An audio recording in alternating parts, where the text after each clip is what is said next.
Babae nga misulay og pagpangawat og mga grocery items sulod sa usa ka mall sa Cagayan de Oro City nadakpan. Aniya ang report. Prisuhan karon ang gisangputan sa 25 anyos nga si Nicole Patrimonio human kini madakpan sa gwardya sa usa ka mall sa Cagayan de Oro City nga nangawat og grocery items. Moabot sa kapin 11,000 pesos ang kantidad sa kinawat ang na-recover gikan sa sospek. Pagawas na unta sa mall ang suspitsado diyang nabantayan kini sa gwardya.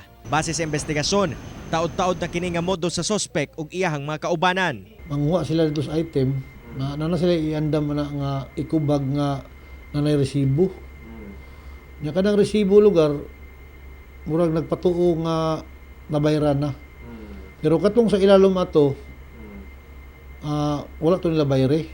Sumala sa sospek, gisugo lamang siya sa ihang kauban nga himuon ang krimen. Human gisaaran siya og 1,000 pesos kung makuha niya ang mga gamit.